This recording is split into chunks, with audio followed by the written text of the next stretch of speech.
What happens when two dudes, one a retired Navy SEAL commander in Colorado Springs, and the other a hippie meditation teacher in New York City, get together to discuss living mindfully? That's a great question, because we don't know what will happen either. Raw, uncut, and unapologetic. Welcome to Men Talking Mindfulness with co-hosts John McCaskill and Will Schneider. Each week, we take an authentic dive into how mindfulness continually impacts our lives, deepens our relationships, and allows us to be emotionally alive. We filter all of our conversations through the ManBox, where we unpack how as men we are expected to act in society, how fighting the authentic human experience is exhausting and damaging, and how mindfulness can help. Now, on to the show.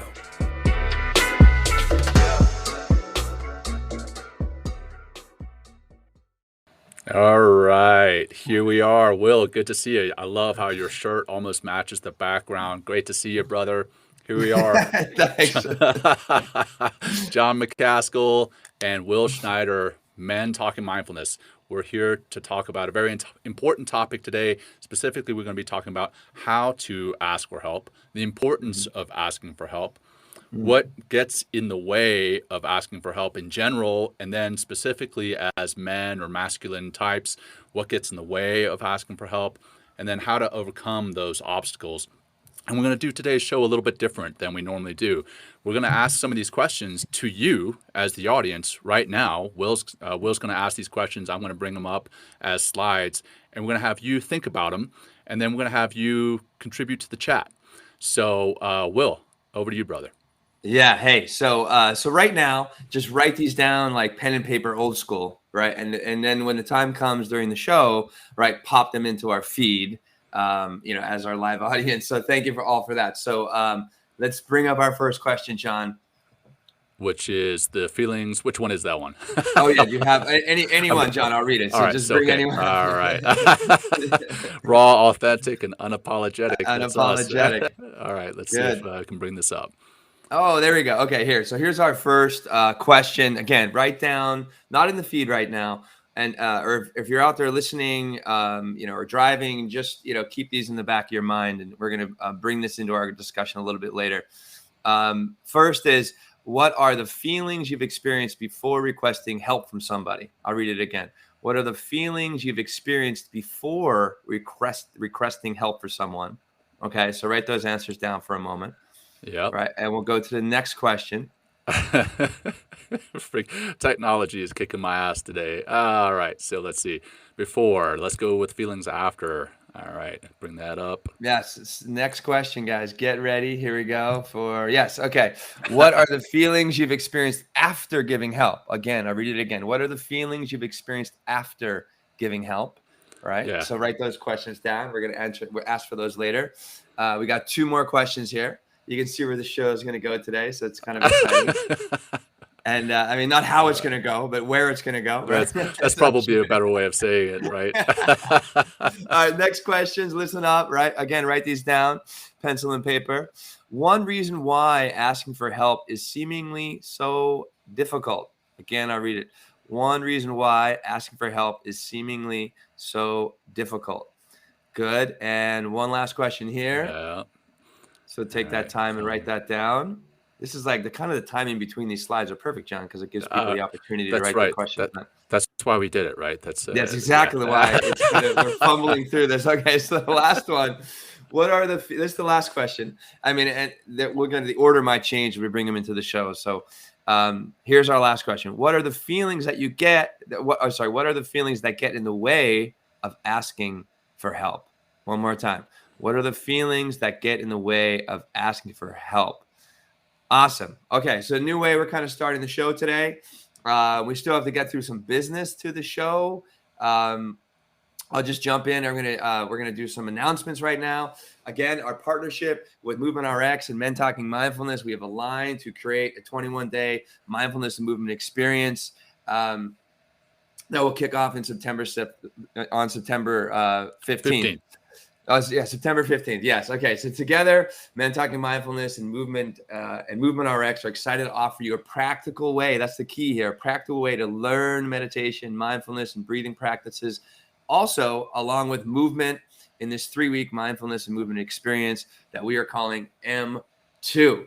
Over these 21 days, Teresa Larson, Dr. Teresa Larson from MovementRx, myself, and John, and the whole team. We have a whole team of experts, physical therapists, nutritionists, and coaches. We're providing you with daily opportunities to know yourself on a deeper level through meditations, movement, yoga practice, mindful running, mindful eating, meal planning, and so much more.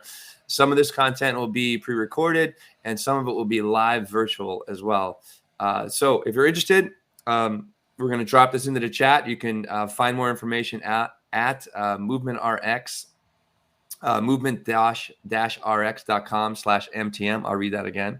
movement-rx.com/MTM. One more time. Did I get this right? Right. movement-rx.com/MTM. Okay. I nailed that one, John. You got it. Also, we have a book sponsorship that we're really excited. This is with Keith Fiveson. He wrote this great book called Finding Balance in an Unbalanced World, right? That's kind of the subtitle.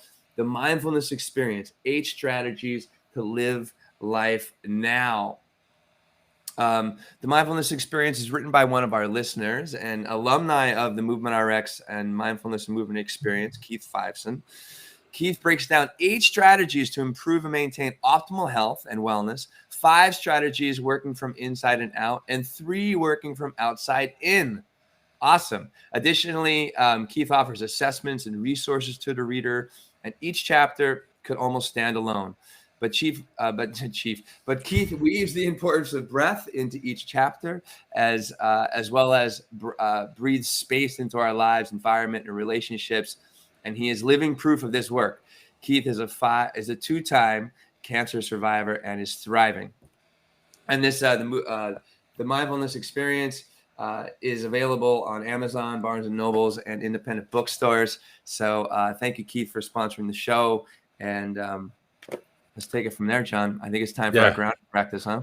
I will kick it off the grounding practice here in a second. The one last thing I want to do before that is just show the commercial for the M2 experience, the mindfulness and movement experience, where we, Men Talking Mindfulness, myself and Will, have partnered with Teresa Larson in this experience. So yeah, we're going to try to leverage technology here again and go.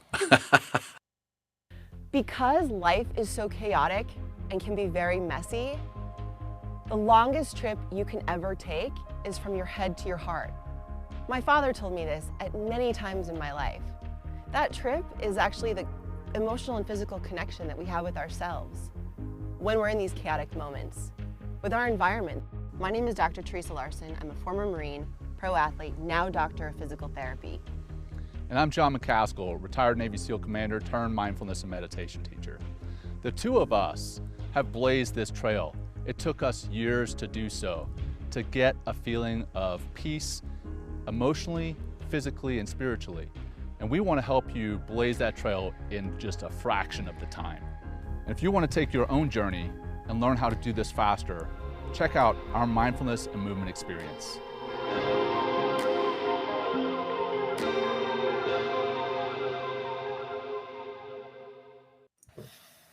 There it is. All right. So excited to get into the show, excited to get into this grounding practice. And since we're talking about asking for help, I wanted to do a grounding practice where we're going to be thinking about vulnerability, because it takes vulnerability, and vulnerability is strength, to ask for help. So that said, if you're driving, keep driving. If you're near anything that's dangerous, don't close your eyes. Just be with us in this practice. But if it's safe and you're comfortable to do so, close your eyes and bring your awareness to yourself, your awareness of yourself in the present moment, your physical and your emotional self, what you're thinking, what you're feeling physically and emotionally. And now I want you to focus specifically on the emotions. And imagine yourself in need of help. Imagine needing to ask for help.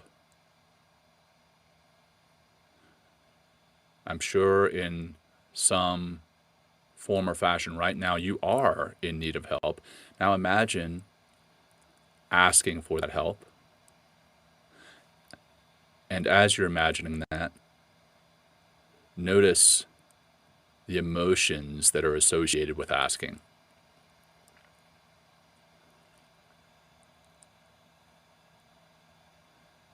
And as you notice those emotions, think about why those emotions are coming up.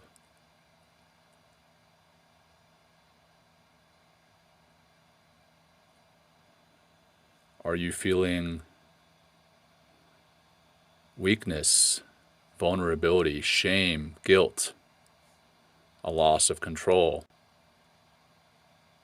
There's no judgment from us, and there shouldn't be any judgment from yourself for feeling those emotions, but understand those emotions, understand why they're coming up.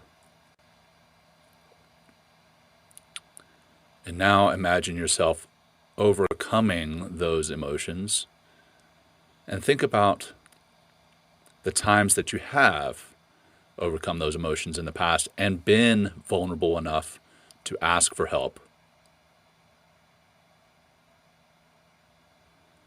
And remember the outcome.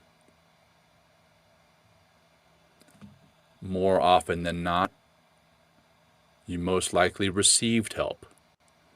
And because of the help, you were able to get past whatever adversity, obstacle, pain. You were able to get past that. Remember the importance of help. Remember the emotions that prevented or nearly prevented you from asking for help. And then remember the outcome of asking for help.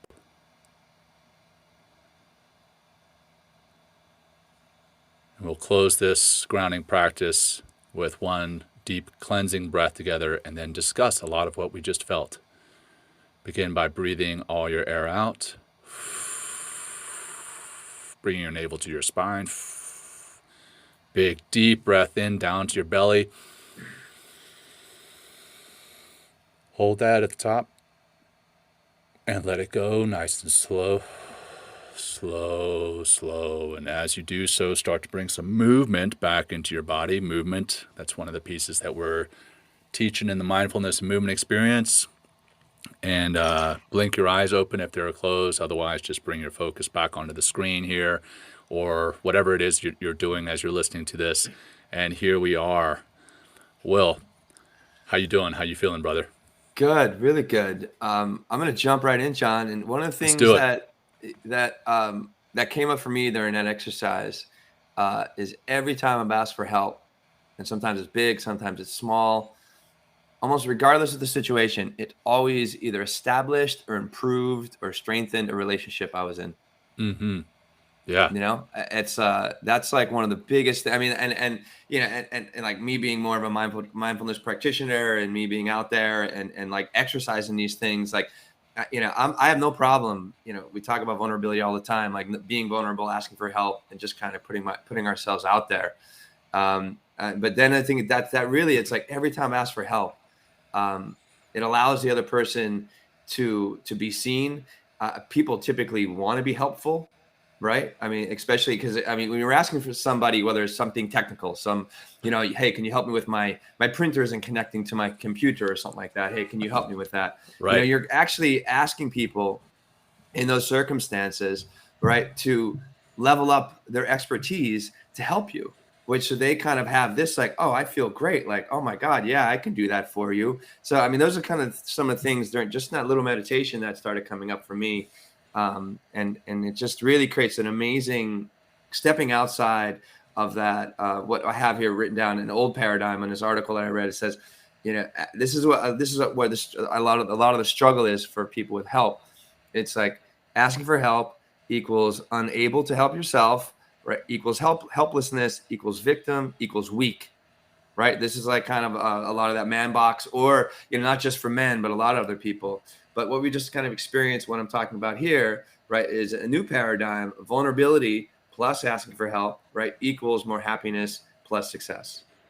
Yeah. So I love it, man. That's powerful. And just in preparing for the show and reading those notes, I think many of us, and again, more specifically, probably the masculine energies that are listening to the show or watching the show, live in that old paradigm. And I've got it here up on the screen. If you're able to look at it, old paradigm, like Will mentioned, is asking for help, means that you're unable to help yourself, which means that you're helpless, which means that you're a victim, which means that you're weak. Which is completely ludicrous, right? It's completely ludicrous. But the new paradigm that we're hoping that you can shift to in life and after listening or watching the show, the new paradigm is vulnerable, leads you to ask for help, which leads to happiness and success. And it, as Will mentioned there, it does potentially deepen relationships. It does allow you to look at things a different way, right? You get an outside perspective. I've got a group that I'm a part of. It's called the SJ4 Mastermind Alliance. SJ4. The reason it's called SJ4 is there's 4 Johns, literally, and one guy named Saull. Saull and 4 Johns, so SJ4. And we meet once a month, and we discuss what we need help with. We discuss our goals. We discuss obstacles that are getting in the way of that. We discuss pain, sadness, and we also find ways to hold one another accountable. And that is helping us to grow. And yesterday, we each time we meet, we have a person who's the kind of the point of focus for the show, or not the show, but the discussion. And yesterday, I was the point of discussion and point of focus. And I was a little nervous going in, and I was like, crap, what am I going to tell these guys, right? What do I need to share? What am I having trouble with? And I decided I'm going to be completely 100% open and honest and vulnerable with these guys. I took the metaphorical mask off, put it aside, and opened up to them. I mean, opened up to them like I open up to you, Will, a lot of the time, right? Yeah. And they were able to offer me outside perspectives on things, views on things that I hadn't looked at it before, and it helped me to grow. So not only does asking for help potentially deepen a relationship, but it also helps you to grow individually, because you see things in a different way. Because we get caught up in the way that we see things. And one of the things that Teresa and I talk about quite often in the mindfulness and movement experience is perception. And perception versus reality. What is our perception of life? And having somebody else offer a new perspective can help change that perception and get our perception closer to reality. I think that's important. And then also our perception of ourselves and asking for help. What is that perception? That's coming back to that perception of weakness, perception of not having control. So I've rambled on long enough, Will. So back over to you. No, I'm with you. And it's like, it's just, again, that old paradigm, asking for help equals unable to help yourself, equals helplessness, equals victim, equals weak. And if that's your perception, right, of, we're human beings, John, and we thrive, right, through community, through connection, know, and in order to, and part of that thriving and part of that connection is asking for help, right? And there's some really big asks, and we'll get into this a little bit later. There's some like really big asks. It's like, hey, can you, really, whatever it can be, like, help me move, that can be a pretty big ask, because it's a massive undertaking, and it's like requires a lot of work and a lot of effort. It could be something, small. It's like, hey, can you help me download this app on my phone for like a minute or something like that, right? And so I thought it'd be nice, like, here's like some psychological reasons why it's tough to ask for help. We have this article here that I read online. You can drop it into the feed, John, if you want. It's asking for help often makes people feel uneasy because it requires surrendering control to someone else.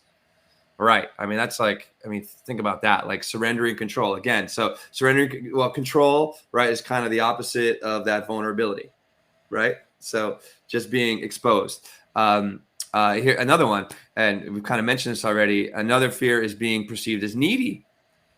You may help. It may help that people have their own worries to take care of. So yours aren't significant. So you're just like, oh, I don't, people have their own problems or their own like families or they need their own time. So, I might come off as needy if I ask for help. Another one is fear of rejection. No, can't help you. How painful could that be for some people? And the irony is that most often people do want to help. Like I mentioned earlier. Again, we talked about part of it gets in the way of being vulnerable. And lastly here, again, just kind of reiterating, being perceived as weak, and allowing people to see you don't have all the answers, right? Which I think is it's kind of instilled, within how we're kind of educated in a lot of ways, because we got always trying to get the A, right? Always trying to be the best student, always try to have like the ability to figure things out on our own. And when we ask for help, we kind of, again, we get into that vulnerability that's really required in order to, how many times, John, we talk about compassion and vulnerability as a means for success in life and happiness as well. Yeah, it's huge. So that's literally what probably 30 or 40% of our show. Yeah. And our episodes are about vulnerability or compassion in some form. And then what I teach on the outside when I go and do some of the public speaking and keynotes that I do, I talk about vulnerability and compassion and how important they are as a leader and for an effective team. For an effective team, it's critical. As a matter of fact, in preparing for some work that I'm going to be doing here soon, I'm rereading the Culture Code. I think it's Daniel Coyle. I'm screwing up on the author. I'm pretty sure it's Daniel Coyle. But there's a part in the book where he analyzes this aircraft. It's a passenger airliner, and the pilot and co-pilot are flying along, just chatting, and then something happens. One of the engines goes out. I forget exactly, but some critical shortfall happens, right, to where the plane is most likely going to crash. And the co-pilot turns to the pilot. He's like, hey, what do we do? And the pilot is not wanting to show vulnerability. Get this. Okay, the pilot of a plane with hundreds of people in the plane is not wanting to show vulnerability. And he says, I've got this. And he grabs the steering and he tries to right the plane, and he can't. And he turns to the co-pilot and he realizes that what he's done is not show vulnerability, and his pride has gotten in the way. And he says, do you have any ideas? So by asking that question, he instantly changes the paradigm, changes the relationship between co-pilot and pilot, and shows that he's vulnerable. And the co-pilot starts throwing out ideas, and they start going back and forth like 60, 70 times a minute ideas. And then somebody from the back of the plane is a trainer, like an aircraft pilot trainer, and comes up to the front. He's like, he probably with his being a trainer has more experience than both the pilot and the co-pilot. Comes into the compartment and says, rather than saying, hey, you need to start doing this, you need to start doing that, he says, how can I help? Boom. That's what he says. And even though he's got more experience, he says, how can I help? So he shows vulnerability. And they right this plane. I mean, it lands in a ball of flames, does flips, but everybody walks away alive because of the communication that they had, and because of, rather than the pilot saying, I've got this, and crashing the plane, killing everybody aboard, he admits his vulnerability and says, does anybody have any ideas? And that right there is the sign of how being vulnerable and asking for help can physically save a life, and not doing it, doing the inverse, being too proud, can quite honestly hurt yourself physically or hurt many others. Another example is as men, masculine types, we're less likely to go and see the doctor. And seeing the doctor is a form of asking for help, right? You say, okay, well, I've got this something growing on my skin. I know as a man, I've done this myself. I see something, I'm like, it's nothing, right? I can fix this. I'm a man. I can just look at it and it's going to go away, right? Yeah, exactly. And obviously it doesn't. But there's studies shown that there are fewer men than women that have skin cancer, that get skin cancer, but more more men die from skin cancer than do women, and that's simply because the man is likely to see something and say, "I will get to it later," or "I will think it off of my skin. I'm tough. I will overcome this." And that's just one anecdote with the health. But what else are we missing? What else are we missing by not asking for help? What else are we missing by not going to the doctor? But what else are we missing in our lives in general of not asking for help? So, well, you bring up coming back to that the situation in the cockpit. Like, instead of like being sitting in pride, right? Which, like, sitting in pride, I picture like walls all around you. I got this. yeah, Stay out. Don't help me. And then, thankfully he was smart enough and he released the walls of pride, came down. He's like, look, I need your help. Look how that changed the emotional dynamic between them. Right. Instead of it being instantly. like, yeah, right. Instead of like the pilot, sitting in his pride and refusing to look outside of those four walls of pride, or maybe there's six, top and bottom too, right? Or yeah, you know what I'm saying? The box. And the other guy, in the box, right? And the other guy, right, sitting, he might be thinking like, what the hell's wrong with this guy? We're gonna die. We're gonna I wish you would ask, I wish you'd listen, or I wish you'd connect with me. And as soon as, right, he asks for help, boom, all of a sudden their emotional dynamic changes. Right. They start conversing. There's trust automatically in some ways that come into that. I mean, on some levels, there has to be some trust that happens. And look at that vulnerability even extends out further for that passenger and that expert to come in the cockpit to help them in that particular circumstance. And everybody's on board in order to try to fix this problem. This also reminded me of in the beginning, this story of the whole Chernobyl. Right. I got this. Whereas, like, what if they're like, hey, oh my God, I screwed up, or hey, I don't know what to do, or hey, like, let's have some like suggestions about how to solve this problem. Like, how could they avoided, all those lives that have died and all the problems that they have today, because of that nuclear meltdown, because of that particular pride or that particular emotional toxic, emotion that's part of not just men, pride, ego, right? Pride, ego. Yeah, exactly. Yeah, that's being in control, like all those kind of things. Well, why don't we, John, get into these questions for our group, and we can kind of move on from there. How's that? All right. So the first one, so put everybody's out there, please, put in like one or two feelings, because we don't have time to kind of read a lot of them, or maybe just one. So the first one, what are the feelings that get in the way of you asking for help? Once again, put in the chat here. You can type them in, please. What are the feelings that get in the way of you asking for help? John, I'll put that over to you for now while we see what comes into the feed. Sure. I mean, initially there's pride and what we mentioned before, ego. As a matter of fact, that's what I opened up to a counselor recently about, and the Mastermind Alliance that I was telling you about earlier, is that ego, I think, causes a lot of problems in my life, right? Not just not asking for help, but ego causes me pursuing a career that may get in the way of my family. Ego causes me not to reach out to a friend that I haven't spoken to for years, because I have a feeling of rejection or an embarrassment. And that we talked about last week, all the different emotions and how each emotion has underlying emotions. I think the pride is the overarching one. And then underneath those are embarrassment, fear of rejection.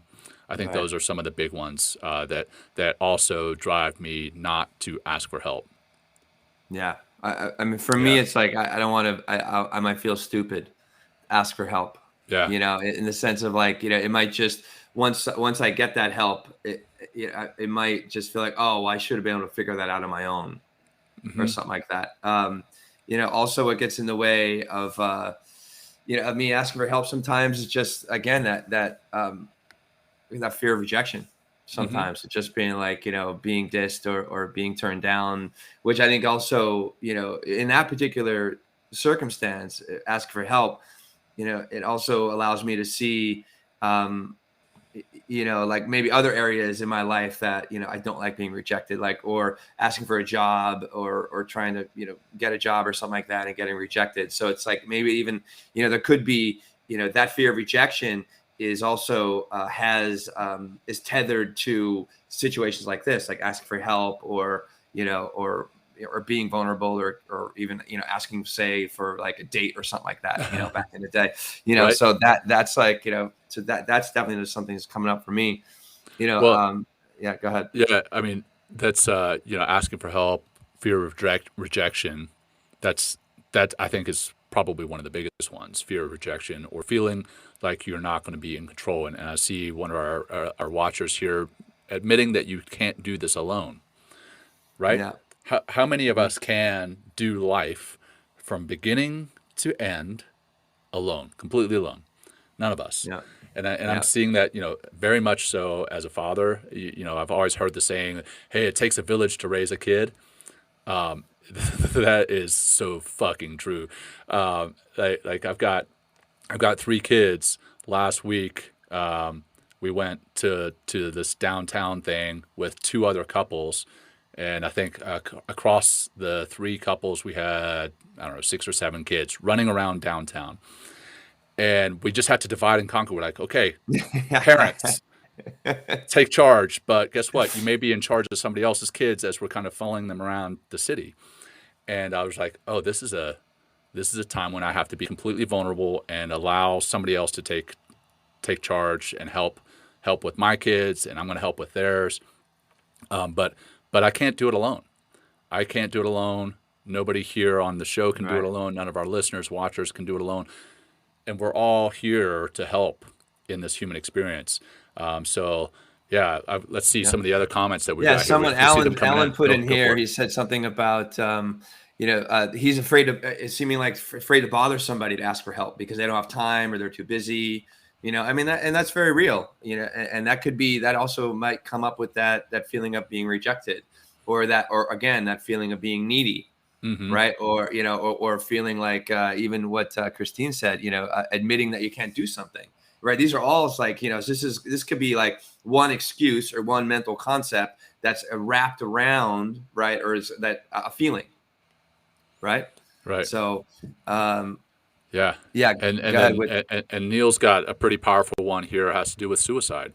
And before I get into the question here, or the comment from Neil in regards to suicide, that is another thing where men, unfortunately, are leading the charge, is that we have more men taking their lives every year than women, because men are less likely to reach out to their network, to reach out to their friends. They're less likely to make friends later in life because they feel, hey, you meet somebody, you meet another man, and if you want to become friends with them, it feels as though you're admitting that you need them, you're admitting weakness, or even hey, I may be perceived as homosexual because I want to be friends.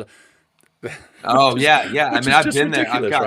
Right? Absolutely. It's like, that whole, actually this past Monday, I hung out with a new friend at the beach, and it was like, I met him with another group of friends, and this was like several weeks ago. And, it's a good group of guys. It's all like a solid group of guys. And we had talked about, I was like, hey, like, I haven't really been to the beach many times this summer. Like, I wanted to go over Labor Day weekend. I was like, let's make this happen. And there was like 4 or 5 guys on in that at that time, and then it was just ended up me and this other guy who I've never hung out with before, right? Yeah. Never hung out with before. And some of these thoughts are coming up for me. Is like, oh, is he gay? Is he going to think this? Is he going to think that? And not like there's anything wrong with that. It didn't really matter to me. I didn't know where he was on that spectrum. But again, it didn't really make a difference. Doesn't matter. Yeah. But it was right, and it was just like, but we went and we had a great time, and now I have a new friend. and somebody that I can just like, who's kind of in the neighborhood that I can be like, hey, let's go do this, or let's go for a walk, or, let's go hang out and just get a beer, and like somebody with a different mind, a different heart, right? A different human being that can help me, and I can help him just with whatever was coming up for us in that particular time in our lives. And it was really, It's and just huge. even John going to the beach with this guy that I've never really hung out with before. What started it? Just even that's a vulnerable moment right there. Yeah. And because of that first vulnerable moment, it kind of later, as we're like hanging on the beach and just having a good time, it was a beautiful day on this past Monday.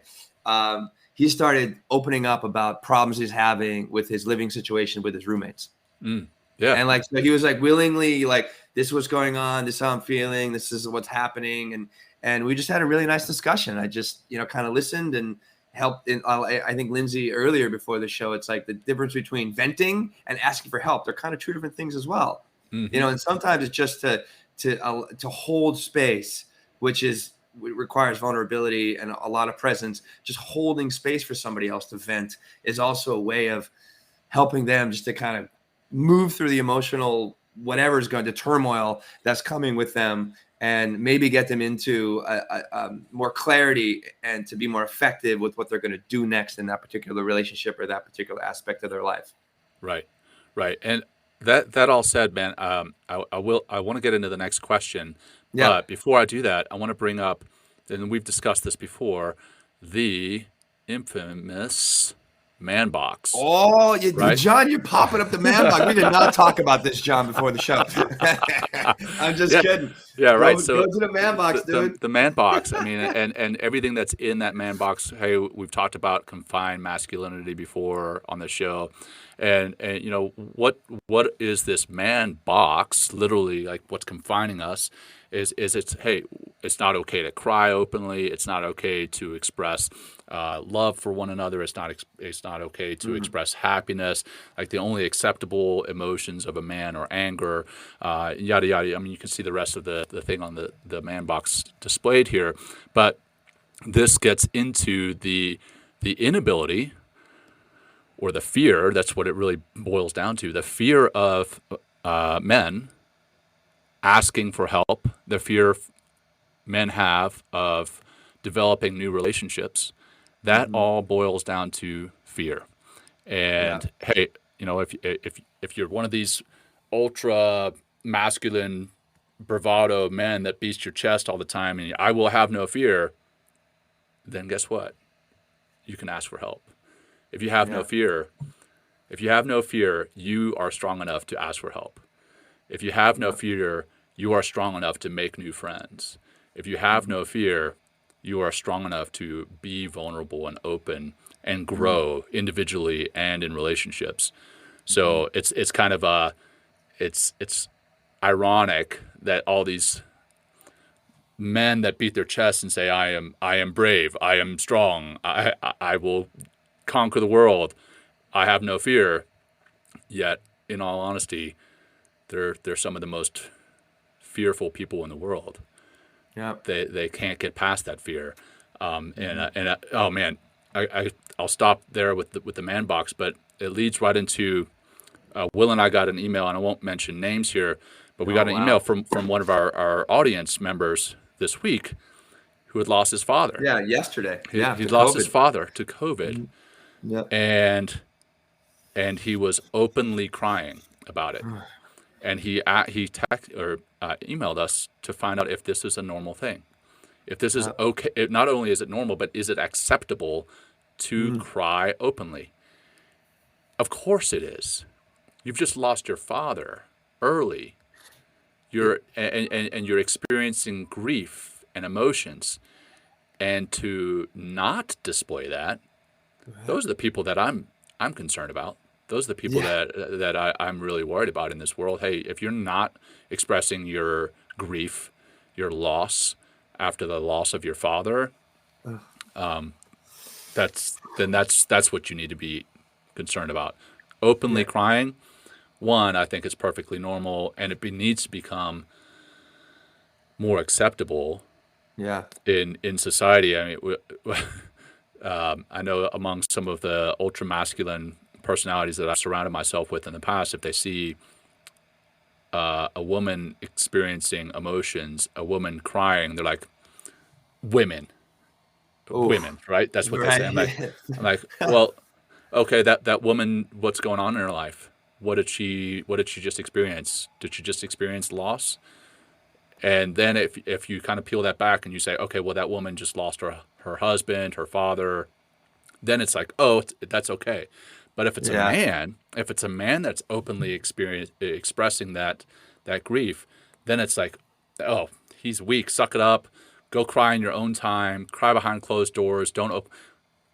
That's not normal. That's not okay. We need to be okay with expressing our emotions. Coming back to the emotional awareness that we discussed last week. Well, that listener that emailed us, he even took it a step further. Instead of just like, oh, I'm crying, like he lost it. Like he just like uncontrollably, I think is the word that he used, just like, oh my God, could not, I mean, notice like that word uncontrollable, meaning like I couldn't control it anymore because it was so big. It was so great. It was just like this volcano of like, of sorrow and sadness and all this. Oh my God, I can't even think about losing my dad. But like that's like wow. And imagine we're going to move on to another question. Imagine if you don't emote like that and you hold it in. Where is that energy going to be locked in your body? Is that going to cause you? What is that going to create inside of you? That energy down the road. I mean, could it be some sort of like stomach this or a cancer or something like that, because you're unwilling to be like, raw, just like let go of that emotion and let go of the control that gets in the way of having whatever that experience is going to be. It doesn't matter what it is. I mean, like, you lost you lost your father, you lost your mother, you lose somebody that's like, and we're also talking about like, oh, it's okay to cry big when you lose your father. I mean, it's like, it's okay to cry and have emotions like whenever, they come up. It's okay to express them. And what's keeping us coming back to that ManBox? What's keeping us from openly expressing that emotion? What's keeping us from crying? Judgment and fear. Fear of judgment. So again, if you are truly courageous, you can cry. Like I've stood at ramp ceremonies. Ramp ceremonies where we lower the ramp on an aircraft and we literally carry the bodies of fallen soldiers, warriors onto the aircraft. And some of the biggest, baddest warriors I've ever seen are openly weeping. Yeah. Because guess what? They're not fucking scared to.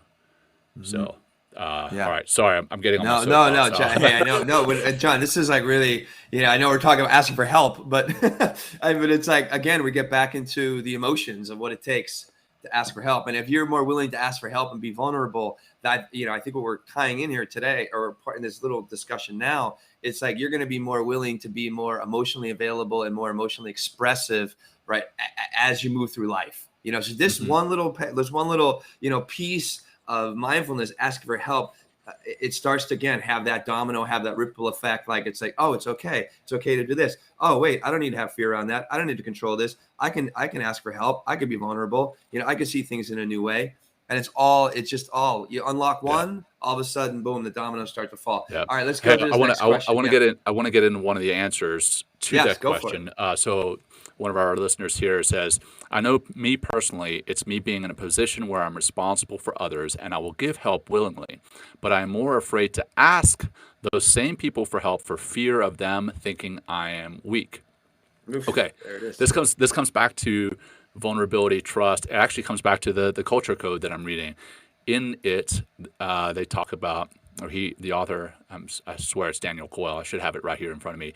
Hey, Lindsay, back me up. I'm pretty sure it's Daniel Coyle. Anyway, he talks about many cultures, organizational cultures that are very strong.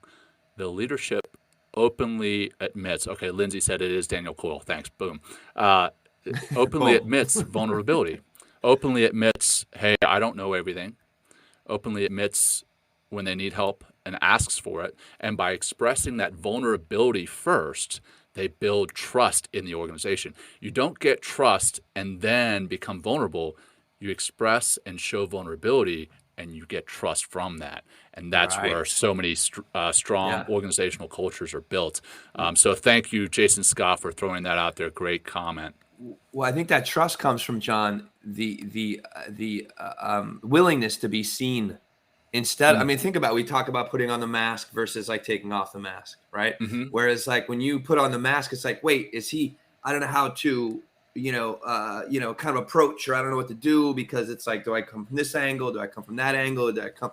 I'm talking to angles. It's like, how do I communicate with this person, right? Versus, if you're just there and present, right, and open and available, right, and heartful.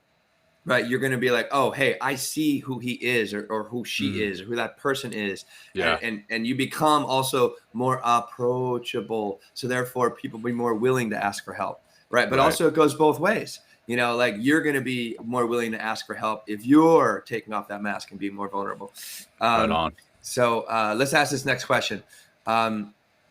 So what do we did? Okay, here we go. So we talked about a little bit. So just feelings, guys. Looking for words, feelings. What are the feelings that get in the way of you asking for help?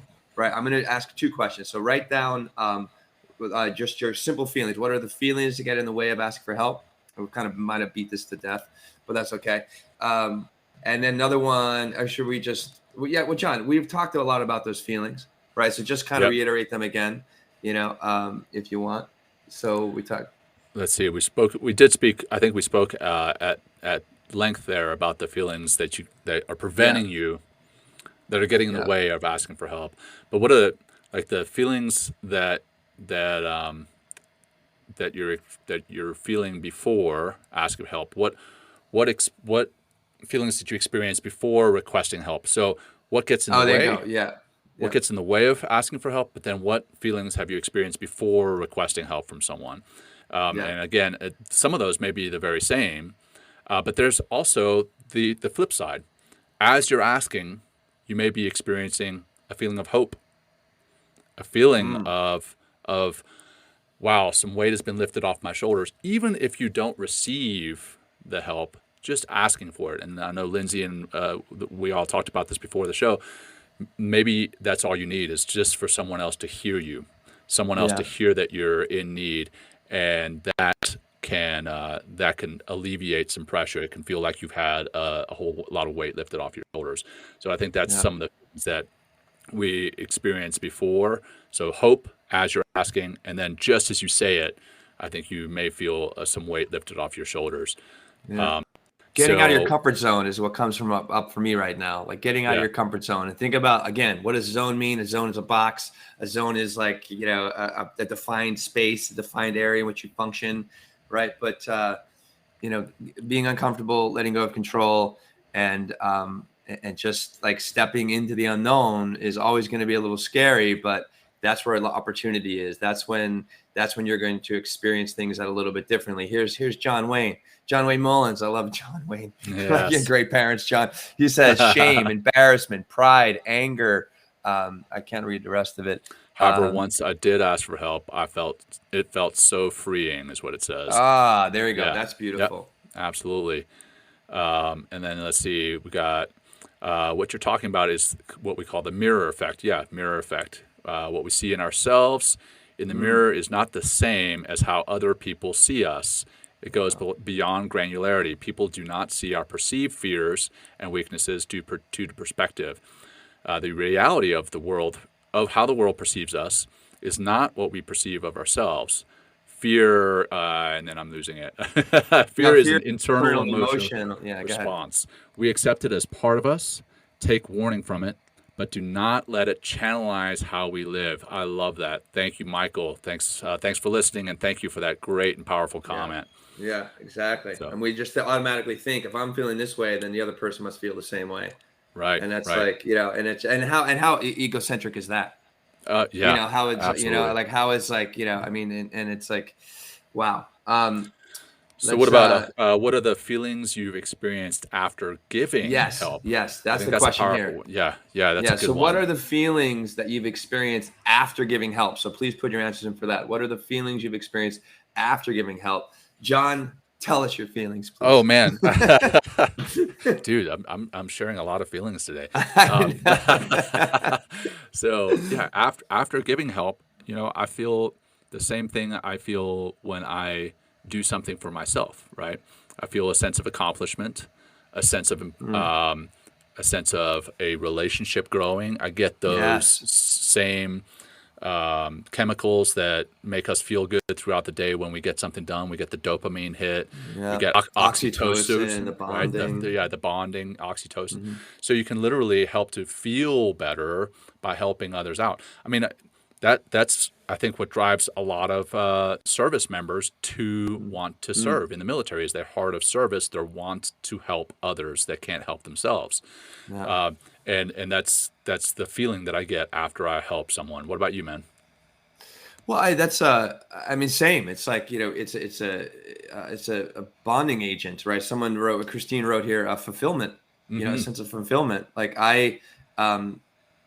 it's like, I don't know. I mean, I don't struggle so much with asking for help. I feel like I'm always asking for help, in some ways, depending on what it is. Because I know it's like, because I think I'm not stuck to a limited set of feelings, right? I've expanded a little bit into like, well, hey, like I always feel better. And I also I've typically experienced, not just how I'm feeling, but how the other person is feeling when they feel helpful. Mm-hmm. Yeah. And it's like one thing as we're doing this research, it's like, if you have trouble asking for help, go the other way, offer to give help and see how that changes things. It's Right. like, hey, do you need some help? Take the request. And you notice that giving help makes you feel good, right? So why would you not want to ask for help so that you can help? By asking for help, you're essentially helping the helper.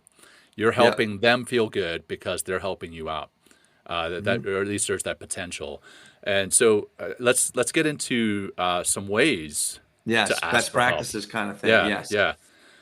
So a lot of the time, if you have a fear of asking for help from someone, it may be because that relationship has been very one way. And maybe if you are in a helping relationship where you help them and they help you, not in like a transactional sense, but we're just there as support for one another. What we talked about last week, right? The support network. If you're open to helping, you're probably more likely to ask for help. So be open to helping. What else? What else you got, Will? Well, you mentioned transactional, so be conversational instead of transactional. Oh, yeah. And again, it's like, instead of being robotic, like, oh, hey, I need, just be like, hey, I mean, it could be something as simple, I'm struggling with this, and I'm wondering if you can help me, or I've seen you seem to be an expert at this, or you seem to know what you're doing with this. I was wondering if you can take a few minutes and help me with it, because I've, and another thing that they say, or through, we have this Psychology Today article that has been helpful in informing our discussion here. And it's like, you can also explain, it's like, hey, I tried myself. I can't get the solution. I was wondering if you can help me.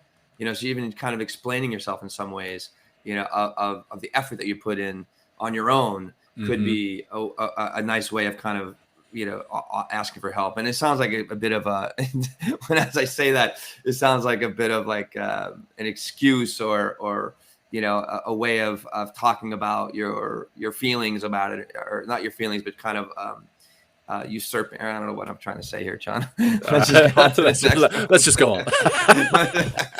I'll help you out. Just go ahead and ask for help, man. Oh yeah, John, help me out, John. Do the next one. Gotcha. All right. So yeah, I mean, one is saying that you've tried to help yourself. The other is that telling the person that you're asking, maybe you've asked them for help before.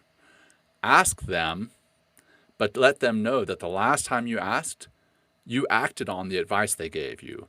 Then they're probably more likely to help you, because they're like, okay, they didn't just hear me and then do nothing with the advice I gave them. They actually took an active role in helping themselves through the advice that I gave them. And I think that's a great one. The next one is consider the timing. The timing, I think, is really like, you don't want to be asking somebody if they're like, think of our Dr. Teresa. I wouldn't be asking for a lot of help right now from Dr. Teresa, because she's moving her house, You know what I mean? Right. She's moving from San Diego, going to Durango, you know? So it's just like, you know, so think about, and that's going to create, that's also being socially, circumstantially, and more emotionally aware, you know, Right. other people too, which is part of that mindfulness too. So just being, you know, considering the time of your request. So that's something to Right. be aware of as well. Right. And then, you know, being clear in your request. Absolutely. Don't kind of beat around the bush. Like, come out and ask for it. Right. Yeah. Asking very clearly what it is you need help with or guidance on. Asking clearly so that they don't have to guess. And then I think that's a big one. But that comes back to one of the comments earlier about suicide. The flip side of that, right? Not just asking clearly for help, but also if you see somebody that may need help, asking clearly how you can help. Don't say, hey, not just, hey, are you okay? Because the general answer to are you okay is, yeah, I'm doing great. I'm fine, Hey, John. yeah, I'm fine. Yeah. Fine. Hey, are you, how's your day going? Everybody's day, if it, man, I tell you what, if everybody's life was as good as everybody says it is when they answer the question, how's your day going? Man, this world is awesome, but it's not. It's not that good. Right? It's not. Yeah, It's exactly. not. I'm fine. Yeah. Yeah. If life was So, everyone like puts it on Instagram, it's like, right. hey, look at Oh, me. yeah. It's like, why do we have so many problems? Right. Right. But if you can be clear in not only asking for help, but be clear in asking to provide it. Coming back again to the suicide question, not just, hey, are you okay? How's your day? But literally asking, hey, do you need help? Are you considering hurting yourself? Ask that question. And that's uncomfortable as hell to ask that. Are you considering hurting yourself? That's an uncomfortable question to ask. But if a person is considering hurting themselves, that's the question they need to ask. That's the question they need to hear. Yeah. That's the question they need to hear. And Very when they true. do, they're more likely to open up to you and say, yes, I am. I'm considering hurting myself and I need help. Than if you just say, hey, how's your day going, buddy? How's it going there, chum? That's not where we need to be. Yeah. So, Well, I mean, again, that's coming, you know, just like you said, make a clear request. If you're offering help, be specific. right. You know, instead of just being like, hey, how you doing? Like, you know, and that requires some vulnerability too. You know, I mean, 100%. offering help, you know, just be specific. And I think that's so much that what I've learned about being a better human, being more mindful, being a better leader is all comes down to specificity and clarity. Right. You know, that's because then I'm not wasting time. You know, then I'm just going right to the heart of the matter. Think of that, right to the heart of the matter. What's really, you know, on the inside, what the feelings are that's going on in here, and your request or with that specificity might be kind of way off the mark in some ways, but at least you open the door to vulnerability, right? Right. And so you're being seen, and hopefully they'll like pull off their mask or whatever, you know, man or woman, and they'll be like more willing to be like, well, actually things aren't going very well for me right now. And then that could be that opportunity, John, or that space and that awareness that we talked about earlier with Lindsay. It's like, just be like, hey man, if you just need someone to talk to, I'm here for you. Right. Right. Versus, and that can turn into actually physically acting and helping somebody. Or, you know, or just holding space. And that could be alone, just holding space for somebody that's in crisis or contemplating something as devastating as suicide. That could be the turning point in their life. Right. Yeah. All right, I'm going to read one more audience comment, and then we'll get into the grounding practice and wrap it up. I think, man, we could turn this into 2 shows because it is so powerful and so important. So let's see. John Wayne, again, brother. John Wayne is in the SJ4 Mastermind Alliance. He's one of the 4 Johns. Oh, nice. Yeah. So he says, when I hired my first coach, I asked him to work with me through a season because the way I was going about it was very slow, and I had a lot of ups and downs and certainly no accountability. When I asked him, he was honored. Through that process, we were able to get to the root of the problem and achieve some great success and movement in my goals and problems. But it took me to be in a position where I was ready to be in that position. Removing the mask is not easy whatsoever, but it is so rewarding once you do. Man, tons of great comments here. Sorry Yeah. we can't get to them all. Thank you so Yeah. much for the input and amazing comments. And we'll come Well, back to them after the show yeah. on the different social media platforms, Yeah. Facebook, LinkedIn. So thank you for the comments, and we'll be sure to come back to them. Yeah, and Will, all these comments live like right in like the LinkedIn feed typically, but also wherever we ever catch the show. Like there are a lot of great comments here that if you want to get more involved or actually want to help somebody, through with these comments, this is that's why I've created this platform. That's one of the reasons I love. I'm sometimes nervous as hell, John, going live. To be honest, to be vulnerable, but that's one of the reasons I love going live, and because we get to use this platform to not just help people that are out there listening, but like in this moment that in this we moment. can, in this moment, it's great. And, Right. and it's Yeah, live and it's real and absolutely, it's raw brother. and it's unapologetic and it's right now. So It is. It is as mindful as you can get, man, right here, right now. it's very true.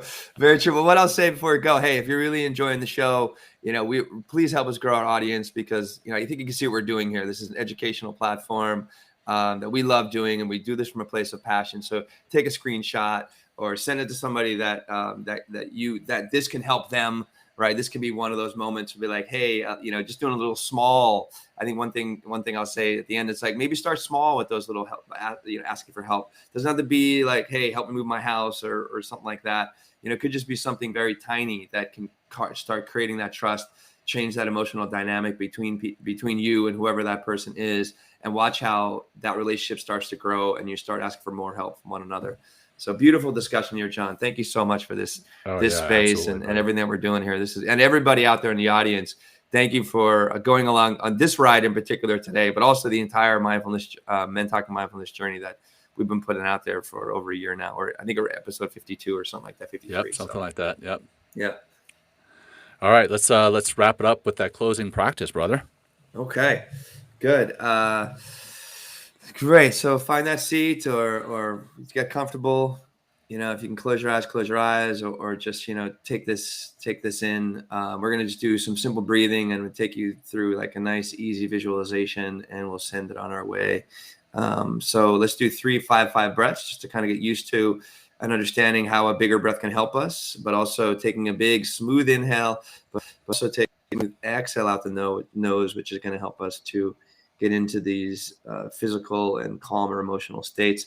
Exhale out through the nose to begin.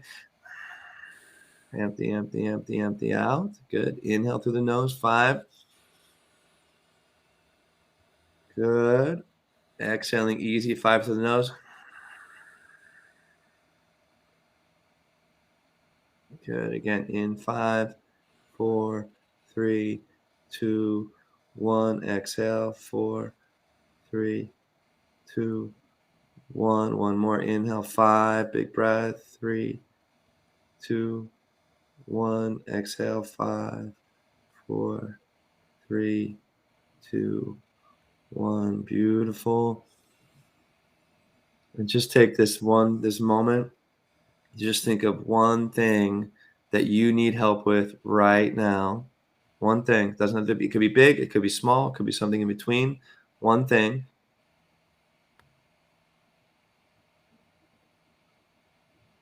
See the person that you need help from, or that can give you help.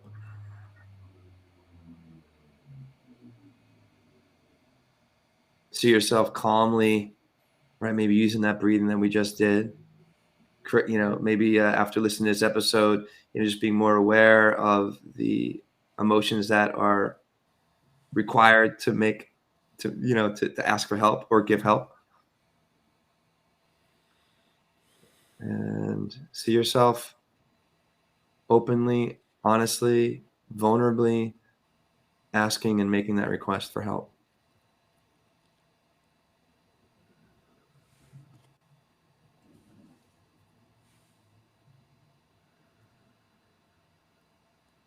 And then lastly, see yourself on the other side of that request with that feeling of getting out of your comfort zone, getting out of the ManBox, letting go of control, and landing yourself on the other side of asking for help.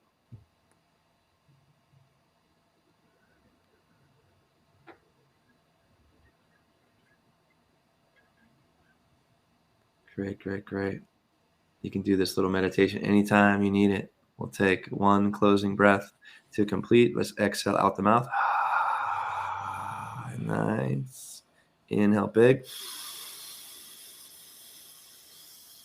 Exhale side out. Wow, John, that's our show. I think. That's it. Thank you. That is You. it. Yeah, man. Powerful show. Thank you for everything that we discussed here today, Will. Thank you, audience, for being open and vulnerable with your comments here in the chat. And I got to put a shout out to Jeff Harris, one of our listeners, a buddy of mine here in the Colorado Springs area, recommended this recording booth right here at the library. Our local library has this. Pretty amazing spot. So hopefully I'll be using it more often in the future.